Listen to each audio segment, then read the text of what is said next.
Call the roll. Hardesty? Udaley? Here. Fritz? Here. Wheeler? The Portland City Code and state law, the City Council is holding this meeting electronically. All members of the council are attending remotely by video and teleconference, and the city has made several avenues available for the public to listen to the audio broadcast of this meeting. It's available to the public on the city's YouTube channel, eGovPDX, www.portlandoregon.gov/video, and Channel 30. The public can also provide written testimony to the council by emailing the council clerk at cctestimony@portlandoregon.gov. The council is taking these steps as a result of the COVID-19 pandemic and the need to limit in-person contact and to promote social distancing. The pandemic is an emergency that threatens the public health, safety, and welfare, which requires us to meet remotely by electronic communications. Thank you all for your patience, flexibility, and understanding as we manage through this difficult situation to do the city's business. Colleagues, before we begin, I want to thank those joining us for our Wednesday session. And before we begin our agenda, I'd like for us to pause for a reflection and to acknowledge acts of exemplary public service. 2020 has brought to the forefront conversations about the massive disparities in wealth, income, access to housing, education, employment, decision-making opportunities, and even health. We must continue to have these conversations if we're to actually address our economic, public health, and housing emergencies and come out of this pandemic stronger and more resilient. And we must importantly support the people, including our own city staff, who are listening and in some instances personally experiencing the problems that our nation is facing. For every number, every piece of data, when it comes to COVID-19, when it comes to housing instability, when it comes to domestic abuse, when it comes to violence to oneself or to another, when it comes to the closures of small businesses, brings a wave of emotions: anger, frustration, sorrow, grief, and confusion. While data is at the heart of accountability for our institutions, we talk a lot about data here. We must always remember that every piece of data reflects the lives of real people and that every human life is sacred. We must recognize the intensity of these changes in all our lives, and we must be intentional with our words and with our actions. As mayor, I believe I have the responsibility to use every tool I have to make sure that we're successful in building our public institutions in our city back better than it was before. We must do everything we can so that we do not lose people during this process. We lost a member of our city family last week to suicide. In fact, we've lost several members of the city family to suicide in just the last couple of months. These were appreciated, talented, and valued members of our city staff who are vitally important to the work that we do and to the community at large. They'll be deeply missed by all of us who knew them. We must, at this time, when there is so much going on, support each other. Let's be sure to take care of ourselves and each other. We must remember the humanity, the people that bring us joy and bring us wisdom, the actions and movements that give us purpose, and the places that connect and recharge us. And we must learn from these moments. I've learned in the last few days, for example, that we don't have rapid response to bring in culturally responsive services for members of our city family. I've directed my team to remedy this as soon as possible. I'd like us now to join together in a moment of silence to reflect on and remember the colleagues that we've lost and those who may still be deeply affected by and struggling with the many difficulties that we're all faced with.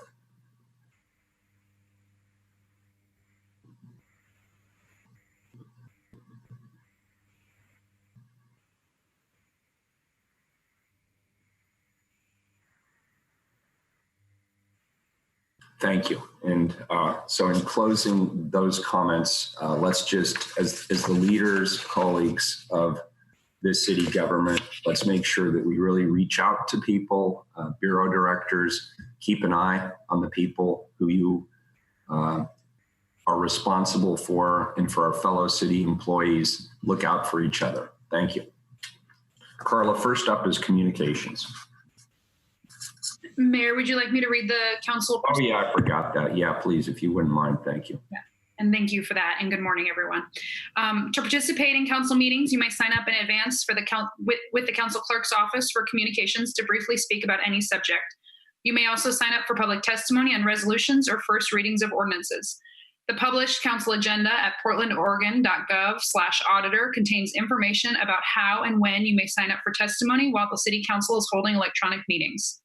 Your testimony should address the matter being considered at the time. When testifying, please state your name for the record. Your address is not necessary. Please disclose if you're a lobbyist. If you're representing an organization, please identify it. The presiding officer determines the length of testimony. Individuals generally have 3 minutes to testify unless otherwise stated. When your time is up, the presiding officer will ask you to conclude. Disruptive conduct, such as shouting, refusing to conclude your testimony when your time is up, or interrupting others' testimony or council deliberations will not be allowed. If there are disruption, a warning will be given that further disruption may result in the person being placed on hold or rejected for the remainder of the electronic meeting. And please be aware that all council meetings are recorded. Thank you. I think you're on mute. Carla, first up is communications.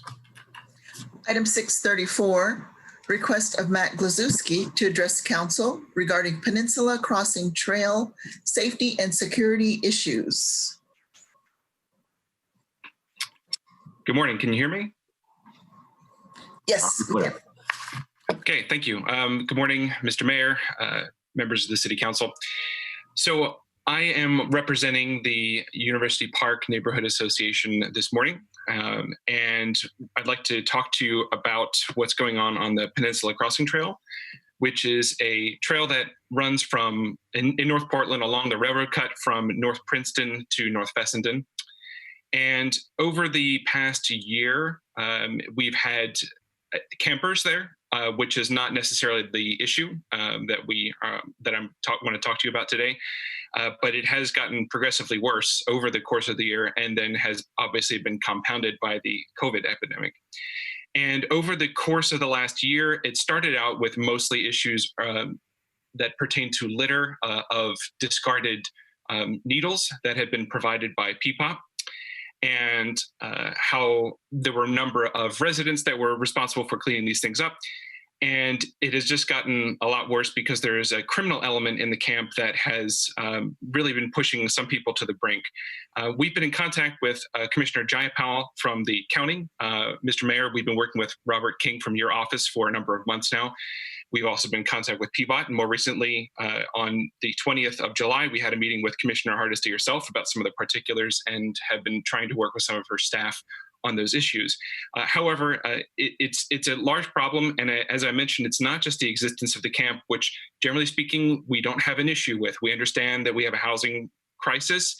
There are a lot of peaceful campers there, and they're respectful, but there are some people that maybe are not being respectful, and some adjacent activities that have been a result because of it, including drug deals that have been going down in broad daylight every Saturday when needles are provided as our cans. And one gentleman is fairly well known in the community that cooks up meth in Cathedral Park comes up in his busted Crown Vic to sell drugs in broad daylight. So, and Mr. King was there with us when one of these was actually happening. We've reached out for over a year to the members of the city for support, with no real response.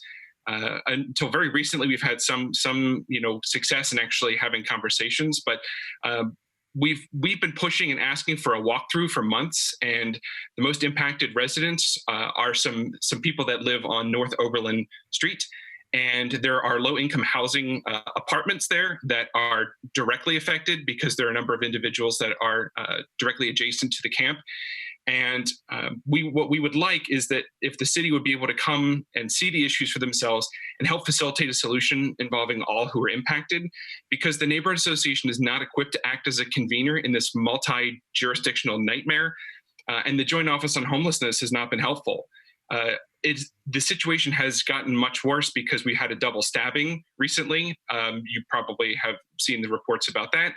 And one of the residents of the low-income apartments was bullied by the criminal element in the camp. And I recently learned that he didn't find any escape from it, so he actually overdosed.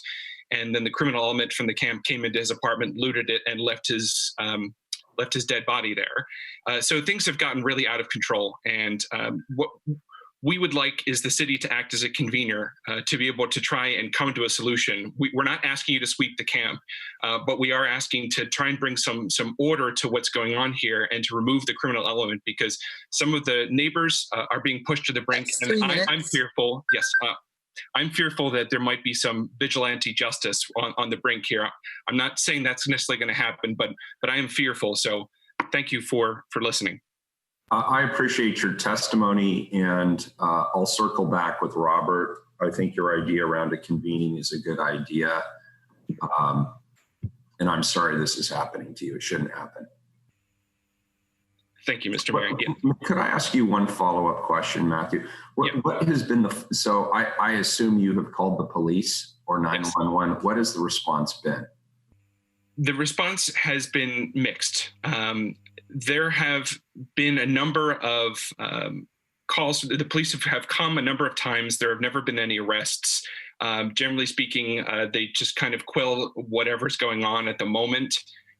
Some of the stolen vehicles that have been parked on the end of North Oberlin Street have been towed. Peapod has put up some signs, but it's very much, the residents that live there have to go and be active and make these phone calls when they happen. And the activities that are going into the middle of the night, 2, 3 a.m., the calls have been made to the police. Then, they might come, but sometimes, some individuals might sort of see what's coming, and then they scatter and nothing necessarily gets resolved. So we haven't had any real success there. And of course, I understand there's a lot obviously going on with the, police attention right now. Well, yeah, and hopefully that'll come to an end quickly as well. Yeah, Mr. Mayor, one other quick thing is that depending on where you are along the trail, it's a number of, when I said interjurisdictional nightmare, it's very much a piecemeal sort of thing where different bureaus or agencies own different pieces of property. So depending on where you are along there, you might be on Housing Bureau land, you might be on Water Bureau land, you might be on the BNSF railway land, you might be in a metro easement, you might be on PGE land. And it's very much that, if you get attention from one of these groups to come, the people or the troublemakers might just go and walk 2 feet over to another piece of property, and suddenly it's not, not their problem anymore, and you can kind of get away with it. And like I said, we've been trying to act as the convener, and that's been not easy to do when there are this many different government entities and private entities involved as well. Yeah, well, I'll have Seraphy, Ellen, and Robert take a look at this. We've done this before where we've had to bring other jurisdictions together. I recall a situation in East Portland where it was either 3 or 4 different jurisdictions controlled a fairly large area, and we had to come together and craft a comprehensive solution. So maybe that's what's required here. I think so, sir. And thank you for taking the initiative on that. We look forward to a peaceful resolution for everyone, including the peaceful campers. Okay, I'll circle back to Robert. Thank you for coming in and sharing. Thank you, sir. Yeah, you bet. Thank you. Next individual, please, Carla. Item 635, request of Rabbi Deborah Kolodny to address council regarding Police Bureau and the federal agent use of violence against demonstrators. Good morning, Rabbi. Good morning, Mayor. Before I begin my comments, I just want to say that I hope that the memory of those who have been lost to completed suicide will be for a blessing, and that they rest in peace and in power. Mayor and Commissioners, my name is Rabbi Deborah Kolodny. I'm here today as Executive Director of Portland United Against Hate, co-author of the Stop Cop Riots letter, and as clergy. In our final letter demanding an end to police violence during demonstrations, the community submitted 66 organizational signers and 92 clergy signers, as well as another 1,300 individuals. I broke down the numbers because I want to make clear that while a few clergy share the good protester, bad protester narrative and are standing with police, the vast majority of us do not. Dozens of clergy are on the ground weekly or nightly, personally witnessing law enforcement atrocities. Clear that both PPB and the feds have been using force without provocation and are doing heinous harm to this city. Some hoped that with the feds gone, the violence would subside, and last Thursday, PPB was absent and there was no violence. But PPB could not help itself. A participant in the peaceful demonstration on Saturday night input the following into the Report Hate PDX database. Quote, "This was an incident of PPB crowd control on 47th and Burnside on August 1st at around 10 p.m. Riot cops ran into the crowd and began indiscriminately beating protesters and screaming that they would hurt us if we didn't disperse or move faster. They pushed us outside of our protective barricade, where an uninvolved, pissed-off driver drove into the crowd at a high speed and tried to run protesters over. We all jumped out of the way in time, but it was terrifying. The police chased protesters through neighborhood streets for 10 blocks and beat people, maced people, shot something, stole bikes, slashed car tires and windows of vehicles the protesters had placed as a barricade, and maced 2 members of the press even after they identified themselves. The worst thing I saw was a medic being assaulted and his cart of medical supplies and water was stolen," end quote. I hope you all agree that this is horrifying. Your city has asked you, Mayor Willard, to rein in police violence by following your own auditor's findings, judicial rulings, science, and normative best policing practices. Our demands are based on research fact regarding de-escalation and crowd safety. They are neither pie in the sky nor difficult to implement. We're dismayed that you have not yet responded. Every night, more residents of Portland are injured in the streets, and many are suffering in their homes from the use of tear gas. Did you know that tear gas is an abortifacient and that area NICUs have been overwhelmed with premature births? Because of media coverage from outlets like Time Magazine, the world knows that PPB is engaging in unethical, immoral, unnecessary violence and is causing great injury. This week, PUA will publish our Police Violence is Hate Violence report, and you can expect that media coverage to continue. Police Commissioner Wheeler, we wonder what will it take for you to end this siege? How can you continue to let those you represent be trampled, both constitutionally and physically? We implore you to act now, and we would be happy to consult with you about this. Thank you for your time this morning. Rabbi, I'd like to respond to that. Thank you for your testimony. I am in receipt of your letter, and we are responding to your letter through our actions. I perhaps should have taken the time to pen a response, but we have lived up to the demands of those letters. Your first demand was to get the feds out. I believe I was very clear on that subject. I appreciate my partnership with the governor. The feds are gone. There were calls for de-escalation strategies. I hope that you have seen that there has been a shift in those strategies. You called for the elimination of the use of CS gas. I sharply limited the use of CS gas, although I did not eliminate it in the case of imminent threat of serious injury or death. And that is a standard that has been agreed to not only by the city, but by the county and our state partners. They will certainly take that up in the upcoming legislative session, but I still stand by the decision I made in that regard. As for the rest, continuing to work with us in the community to de-escalate these situations, obviously I'm very supportive.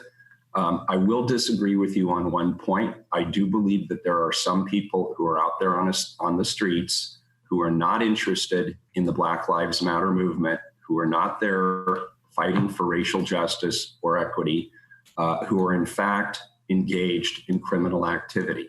And I do believe it is the duty and the responsibility of the police bureau and me as police commissioner to hold those individuals accountable because they represent a threat to the larger community.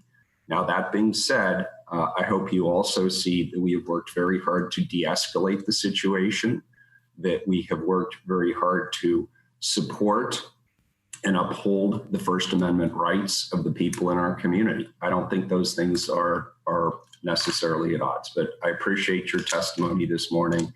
And knowing you as I do, we will continue the conversation, and I appreciate it.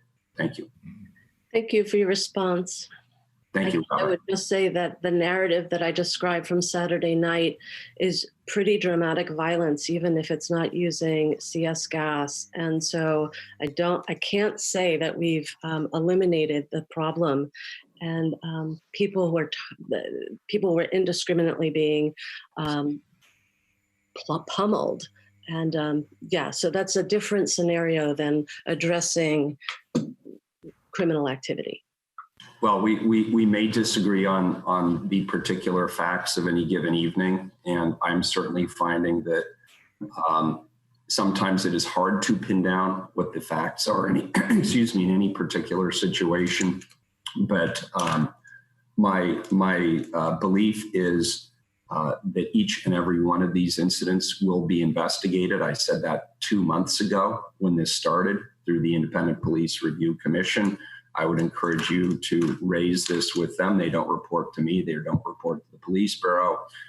And that is the appropriate vehicle for these things to be investigated. But I would just caution you that sometimes what I see or hear on social media does not necessarily comport with the log being kept by the police bureau as they make these decisions in the incident command center. So I just want you to be aware of that.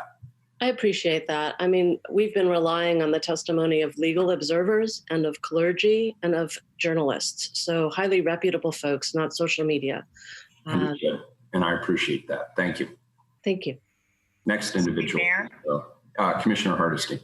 Thank you, sir. My hand has been up for a while, but Oh, I'm sorry. I'm on the wrong screen. I apologize. it's all good. Thank you, Rabbi, for your testimony today.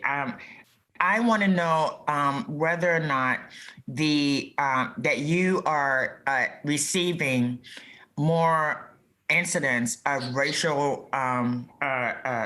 racially discriminatory activity taking place in our community, and what you're finding. Do you have a sense for what's been happening in the last 3 months as it relates to people filing complaints about racially discriminatory activity? I'm not sure that it has increased. It certainly has at least held steady, which is remarkable given the social distancing and stay-at-home orders and the degree to which people are not out and about. So I would call holding steady, an increase.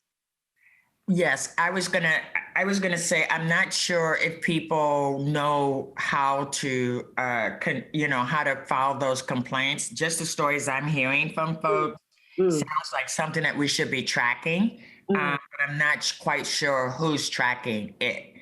So thank you. I appreciate your testimony today. And Rabbi, I also saw some of the videos that have made me very concerned, especially the ones about the police bull rushing a whole bunch of people in Southeast Portland. I will be meeting with the chief on Thursday afternoon, and we'll be asking him some very specific questions about those incidents. If you have video or written testimony, please feel free to forward it to my office, and I will talk to the chief about it this Thursday.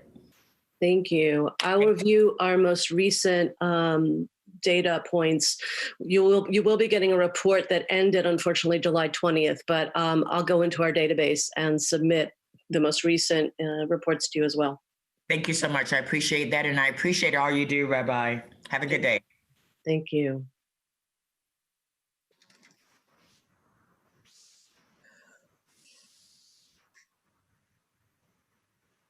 Carla, next individual, please. Sorry. 636, request of Gregory Horner to address council regarding the commissioner's oath of office out the city's charter. Good morning. My name is Gregory, and I'm reading from the Portland Charter Oath of Office Abridged. Quote, every official appointed or elected to elected office before entering upon office and performing of his or her duties shall take an oath or affirmation that he or she will support the Constitution of the United States and of the state of Oregon, and will faithfully and honestly discharge his or her duties. If such oath or affirmation be false in any particular, it shall be deemed a delinquency in office on part of such official, end quote. We are members of the union, a union that is built on the foundation of liberty and justice and equality. While a nation has current and past faults, we continue to strive at a better society. And at this time, the union needs your courage, capabilities, and patriotism. We need your courage to hold compassion in your hearts, facts in your mind, and uphold a dispassionate discourse. We need your capability to secure our liberty by deterring those who choose to riot and loot us. We need your patriotism to bridge our many creeds and races to be a people bound together by American principles. If you continue to fan the embers of sedition, then they will flare up and burn us all. It's not too late for this council to keep its oath to our republic. Thank you for your time and consideration. Thank you. Next individual, please, Carla. 637, a request of Gia Naranjo Rivera to address council regarding the repression and violence being experienced by many people in Portland. Yes, good afternoon, good morning. I would like to ensure that everyone can see the slides. Do we get a thumbs up on that? Okay, I'm gonna assume it's a yes and give a Yeah, we can see them. Okay, great. Good morning. I'm happy to be here, and I represent the voices of several people, including myself. And I'd like to discuss some of what is being experienced nightly. I am in the streets of Portland as Portland attempts to rise out of a quagmire of severe police and other public official brutality, as well as a rising homelessness crisis and the entwined issues of drug addiction and mental health. Please advance. The overview of this presentation includes, I will discuss briefly violations of both civil and human rights, elevate some of the voices of demands and recommendations being put forth by the community, and a vision for our vanguard or leadership to move forward. Asking that you do that on planning our future with imagination and wisdom. Next, please. Next, please. Okay, I'd like to show you that I have personally experienced, having been arrested for the first time in my life and now 3 times, each time a violation of my First Amendment rights, that violations of First Amendment rights are happening nightly, being committed by Portland Police. Here's one example of a person maced and arrested while on their knees with their hands in the air in an act of peaceful protest. This has been accompanied by illegal searches, arrests, and abuses in detention to include violence, denying access to counsel and medical care, despite numerous requests, theft of property, and unwarranted solitary confinement. Next, please. It also includes excessive force, including the use of lethal arms, lacerating people's faces and skin and breaking bones of innocent, nonviolent protesters, including children and minors, deploying chemical weapons indiscriminately into peaceful crowds that include pregnant women, elders, people in wheelchairs, and people who cannot get away speedily, aiming at heads, hearts, and genitals, including shooting one press person in the penis and balls so many times he almost lost a testicle. His name is Chris, and being tackled by large numbers of officers. This happened to a press person last night, leading to him convulsing, vomiting on himself, seizing, and being removed in a stretcher, although he was completely peaceful and labeled as press. Next, please. There's also been targeted violence. Typical targets include Black people, children and teens, especially young Black boys, houseless people, press, and media. And targeting looks like illegal arrests and abduction, intimidation, harassment, stalking and following, inappropriate language, gesturing, including grabbing one's genitals by the police toward peaceful protesters, including myself, a doctoral student who will complete their PhD this Friday, and censorship and surveillance, as well as impunity toward neo-Nazi violence. And we have videotaped certain members of the Portland Police Bureau colluding with neo-Nazis from the Proud Boy group. Next, please. This local repression is unacceptable, as the rabbi spoke of. We're witnessing atrocities without provocation, It's unethical, immoral, and unnecessary violence, as she so aptly stated. And this really, the police are infringing upon the liberty, flying in the face of patriotic acts of First Amendment protest. 3 minutes. Amen. I'll stop there. Thank you. Next individual, please, Carla. Item 638, a request of Brian Betcone to address council regarding increasing the visibility of Portland police identification numbers. Hello, can you hear me? Yes, loud and clear. Hi, my name is Brian Betcon. Thank you for the opportunity to speak. I'm sorry for the losses you mentioned at the start of this call.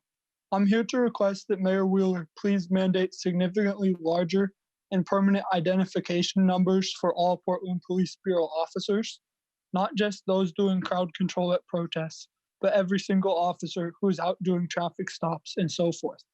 This would increase police accountability to Black, Indigenous, and people of color individuals who are disproportionately affected by over-policing and police violence. My petition to this effect has 2,300 signatures. Commissioner Hardesty has already requested something similar. Please listen to her. Right now, many officers have tiny name tags. It's easier to identify the clerk at the grocery store than the officer with a weapon that could take someone's life. Officers' identification should be proportional to the immense power that they hold.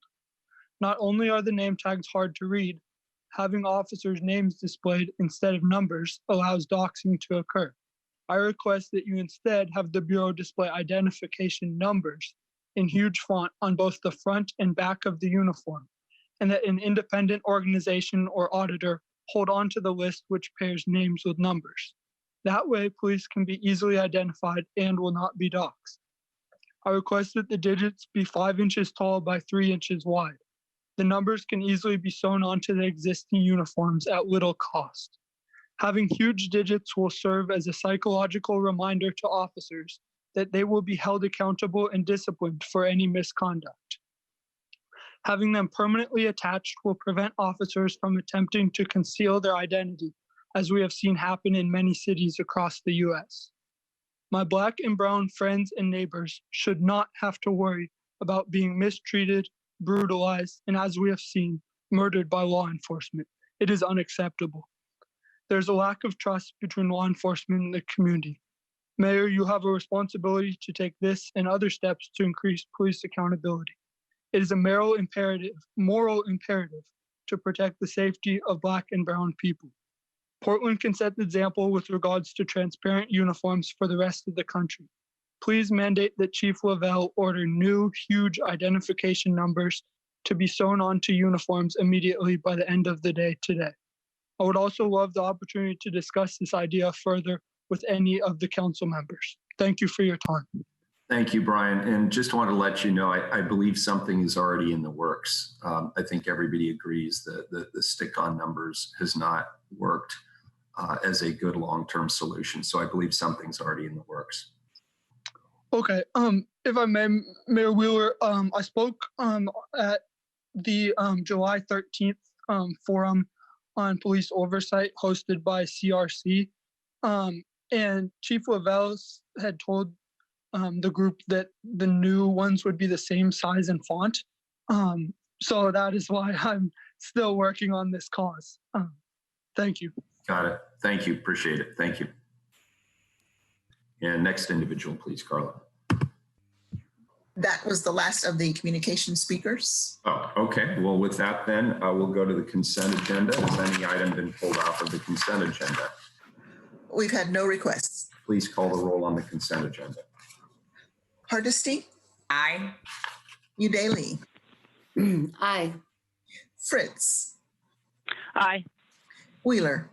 All right, consent agenda is adopted. Colleagues, before we go into our regular agenda, I'd like to offer up a 4/5 agenda item to put at the end of the regular agenda. As you know, colleagues, 5 weeks ago, President Donald Trump deployed uninvited and unwelcome additional federal forces to the streets of Portland. That intrusion led to increased violence and extreme injuries to demonstrators. And we believe that their actions on the ground here violated the constitutional rights of community members. I'd like to thank Governor Kate Brown for her willingness to send the necessary state resources to Portland to secure the withdrawal of these forces. While the federal government has withdrawn these additional forces from our community, we must continue to vigorously push back on this reckless abuse of executive authority, and we must continue to defend the legal rights of communities like ours so that this doesn't happen again, not here and not anywhere. This resolution will give the city attorney's office authority to file any litigation and pursue any available legal remedy against the federal government to protect the rights of our community. With us today is City Attorney Tracy Reeve, who is available to answer any questions you may have. Otherwise, I will accept a second. I move the 4/5 and I will seek a second. But Second. Commissioner Daly seconds. Are there any questions of Tracy before we go ahead and take the vote to put this on the agenda? Yes, Mayor, I have a question. Commissioner Hardesty. Thank you, Mayor. Thank you, Tracy. My question is really around the scope of the ability to sue the federal government. As the mayor said in his opening, we have a lot of community members that have been physically injured by this federal goon squad that was here. And so I'm just curious as to whether or not your role, Tracy, will be actually seeking redress for community members as well. Tracy, you're muted. Thank you, Commissioner. I think one of the things that we have a number of avenues of legal redress that we're looking at, and one of them is discussing with existing plaintiffs in a case against the federal government about whether it would be advantageous to join in that litigation. We are also co-defendants with the federal government in a couple of cases, and we very much want to be able to file cross claims against the federal government there. In terms of individual plaintiffs, though, I think that and those cases do have individual plaintiffs as well. So we very much want to explore options that would permit us to be parties in cases with individuals that are also seeking relief against the federal government. And we have already supported one of the cases that we've had some discussions with the folks. The mayor has already provided a declaration in support of their motion for a temporary restraining order that predated the governor's agreement with the support of the Portland City Council to remove the federal agents. So we will be continuing to actively explore options where we can work to also support the claims of community members. We can't directly represent community members, but we are working with others that can and do. And one last question, Tracy. I understand that we can't individually represent community members, but I'm wondering if there's a class action suit that would be part of your deliberation around identifying what's possible, especially since we don't know what federal agency did what. All we know is that there were a lot of them and most of them were unidentifiable. Yes, absolutely. And as I say, there are a number of cases already existing that we may participate in, and some of those are class actions. Now, the classes haven't been certified yet, but that is the intention. Thank you so much. That makes me feel a lot better about what we're up to. Thank you. All right. Thank you.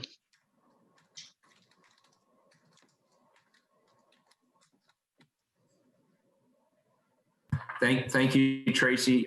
Thank you, Commissioner Hardesty. Any other questions?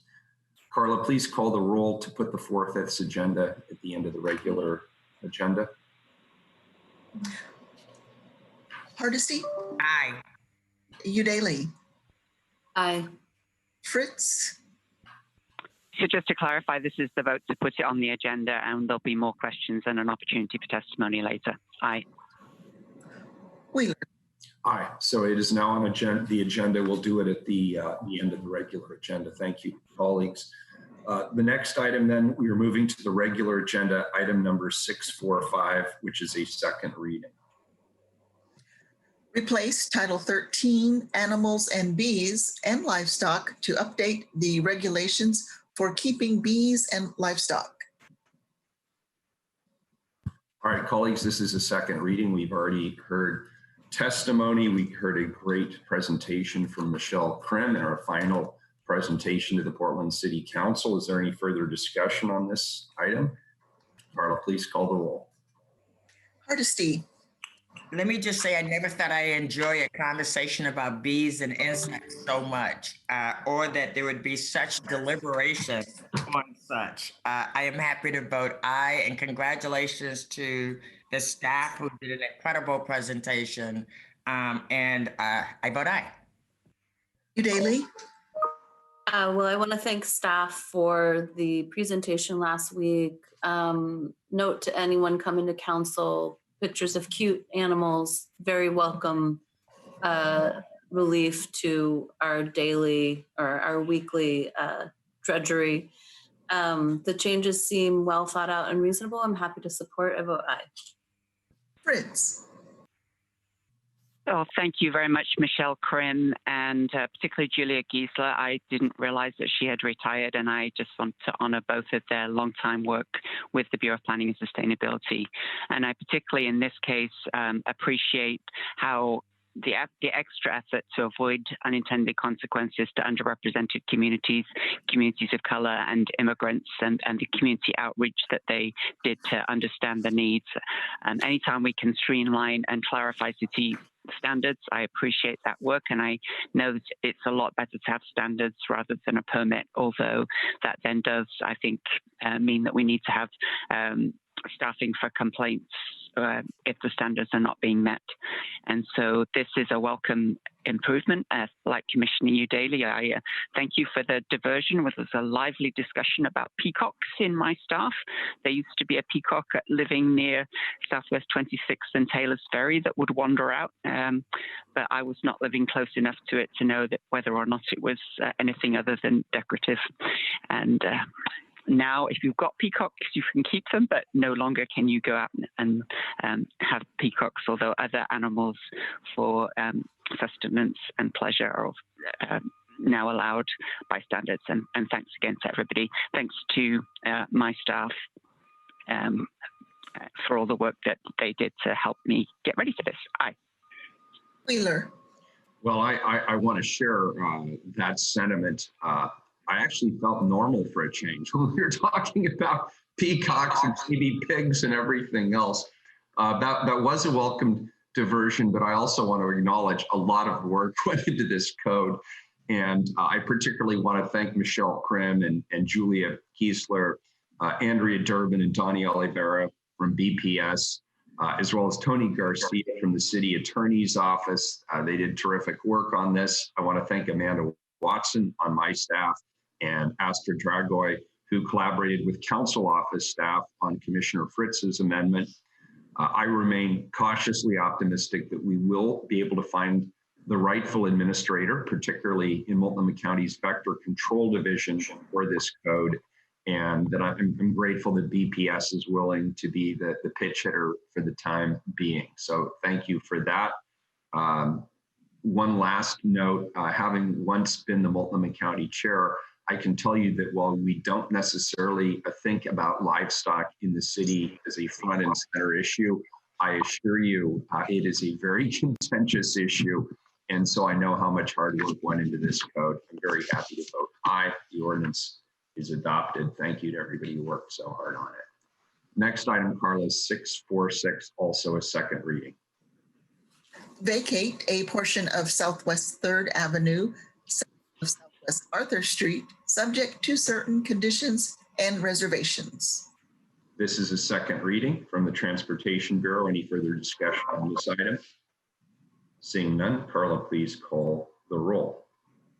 Hardesty, Aye. Udaly, Thank you to PBOT staff. I vote aye. Fritz, Aye. Wheeler. Aye. The ordinance is adopted. And not to be outdone, the next item is a Water Bureau second reading. 647, please. Authorize a contract with the lowest responsible bidder and provide payment for the construction of the Powell Butte Reservoir roof upgrades project at an estimated cost of $5,140,000. Any further discussion on this item? Commissioner Fritz. Yes, I believe that Dee White had asked to speak on this, and we were unable to connect with her last week. Council Clerk, is Dee on the phone? She sent a written testimony and indicated she would not be verbally testifying today. Thank you very much. Certainly. Very good. Carla, please call the roll. Hardesty. Aye. Udaly. Aye. Fritz. Thank you to staff in the Water Bureau and Astrid Jagoy on my staff for your work on this. Aye. Wheeler. Aye. The ordinance is adopted. We now have our 2 4/5 items to take up. The first one, Carla, is the one relating to the city attorney's office to pursue litigation against the federal government to protect the city's right to a fair, accurate, and legal census. 647-1, authorize the city attorney's office to pursue litigation against the federal government to protect the city's right to a fair, accurate, and legal census. Tracy, you're up. Thank you, Mayor. This is a matter where the city of Portland has been invited to join as a plaintiff in litigation challenging the Trump administration's latest assault on the U.S. Census. And last week, the president issued a memo directing the Census Bureau to prepare a count that would allow, it was July 21st, that would allow the Bureau to prepare a count to exclude non-citizens from the official census in violation of the Constitution and federal law. And we have been invited to join with a number of other cities. Atlanta and the Common Cause organization have filed this litigation. They are looking for support as plaintiffs. This is not just an amicus curiae participation because cities, of course, with the largest percentage of residents are particularly impacted. There are a couple of outstanding firms that are willing to handle this on a pro bono basis, and so the city would not incur legal expense. We would monitor it, of course, for the city here. And thank you very much for taking it up as a this item. We had quite short notice on this opportunity, and we have to let them know by today. So I'm happy to answer any questions. Colleagues, any questions on this item? Thank you for that description, Tracy. And I doubt there is, but I'll ask anyway. Carla, is there any testimony on this item?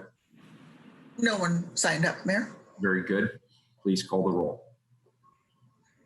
Hardesty. I want to thank you, Tracy Reeves, in your office for taking this up. This is absolutely something we must do. We must get an accurate count, and everybody counts. I vote aye. Udaly. Well, it's been an honor to co-chair the Multnomah County Complete Count effort with County Commissioner Stegman and help lead the work with Civic Life to ensure a complete census count in our community. The federal administration's decision to end expanded outreach efforts and target immigrants is racist and irresponsible and unethical. I could go on. I strongly support authorizing the city attorney to seek legal remedy. The attempt to end the census early and to discourage residents from being counted is a deliberate attempt to steal political power from diverse jurisdictions. This is just Trump's latest attempt to bolster white supremacy in the face of an evolving and diversifying nation. In the absence of a functional and responsible and ethical executive branch, we smaller jurisdictions may have to sue to the federal government to preserve the rights of our community members. I happily vote aye. Fritz. It's astonishing, isn't it? We're living in the United States of America, which is considered one of the greatest democracies in the world, and yet here we are having to sue the federal government for not wanting to do what's in the Constitution and get an accurate count of the number of the people living here. So I think over the past three plus years, nearly 4, I've certainly had a whole new appreciation for lawyers. Tracy, thank you to you and your team. I appreciate that you've been thinking of every which way that you can use the forces of law to enforce the rights of the community. And this is another example. Thank you, Mayor Wheeler, for encouraging and empowering the City Attorney's Office to seek every legal remedy for redressing the wrongs of the people of the United States. And thank you, Commissioner Daly, for your work with Commissioner Segman on the Complete Count Committee. We are committed to getting a complete count, and it means that we also need to step up our efforts locally to get the count completed as quickly as possible. And so thanks to everybody for this work. Aye. Wheeler. Aye. The ordinance is adopted. Next item, Carla, is also 4/5, 647-2. Authorize city attorney to file any litigation and pursue any available legal remedy against the federal government and any of its officials, agencies, or instrumentalities to protect the city of Portland and its inhabitants, and to appropriately limit the power of the federal government. Tracy. Thank you, Mayor. So we drafted this resolution initially shortly before, as I mentioned, we were able to secure the withdrawal of the federal troops without litigation, which of course was a positive step. But we purposely made it very, very broad because obviously we still have the aftermath. We need to be able to see and make sure that the withdrawal is in fact occurring. And we are, as I mentioned at the outset, pursuing discussions with a number of local nonprofits and plaintiffs, and also nationally. And one of the reasons that I really wanted this on the 4/5 agenda is that we are about to enter into a common interest agreement with a number of cities just to enable us to pursue discussions as parties that potentially may have common interests in bringing litigation. And so I wanted council's authorization. And also, as I mentioned, we are currently co-defendants with the federal government in a couple of cases where we do not believe our interests are aligned with the federal government, and in many instances are aligned with the other parties. And we want to be able to file cross claims in those cases as appropriate. And so that is those are the more immediate aspects to this, but just because things have happened so quickly and we want to be able to respond quickly, we purposely drafted this quite broadly. We would, of course, stay in close communication with all of you regarding legal action and strategies, but that is the reason that this is more broadly drafted than usual. Very good. We have Commissioner Hardesty, then Commissioner Fritz. Thank you, Mayor. Tracy, I believe that Portland is unique in that we're the only city that these contract police were deployed. Is that still accurate? I know there was a threat to send them to other cities, but I don't think that ever happened. I believe there were some in Seattle for a period of time, a fairly brief period of time. My understanding is there's a couple of other cities, but it's not under the same, like Chicago is apparently either has received or is going to receive some federal law enforcement surge, but that may be depending on the circumstances, it may or may not be with the collaboration of the city, and is not directed, as I understand it, at protest activity or demonstration activity. Thank you. I was just wondering, for us, I guess we have some environmental issues. We've got some health issues. I'm not sure how we're going to address the over gassing of folks during a pandemic. And so I'm hoping that, as you said, because the language is very broad, that we get the opportunity to really figure out kind of what is the best strategy to address all the long-lasting impacts of this federal action. So thank you once again, Tracy. I think that answers my question. Great. And, at some point that might be an appropriate topic for an executive session as well. Yes. Thank you. Commissioner Fritz. Thank you, Mayor. I have two questions for Tracy. First, could you please give a 101 to people listening about why we can't just force them to do things? Well, why couldn't we refuse to allow the federal government to do what they did? So, for a number of reasons, but I would say the fundamental and most primary one is the Supremacy Clause of the United States Constitution, which says that federal law is supreme over state law and local law. So assuming that they're not violating any law, we have very limited recourse. Of course, that begs the question of, are they violating any law? And that's what the issues that we've been working on and are continuing to explore with, university law schools and other cities and nonprofits. And we believe that there are a number of ways that they are violating the law. So even notwithstanding the Supremacy Clause, but it is a very tortured road to get there, because essentially, as you go up the chain, state law can trump local law, federal law can trump state law and local law. And no pun intended with the current resident of the White House. So essentially that's the primary issue. Yeah, I think we need to find a new verb. That doesn't work for me anymore. The second, thank you very much for that brief summary. That was my understanding, and there's a lot in the community who, as I mentioned, are having a whole new appreciation for lawyers. The second question, I'm not sure if you know the answer. When we have Portland police officers that community members have complaints about, we know that they need to be referred to the independent police review. If community members have complaints about what federal officers have done to them, do you know where they complain or to who they complain? Well, normally I would say that it depends on to whom the federal officer is assigned, what agency. There are probably different inspector generals, et cetera, for different federal agencies.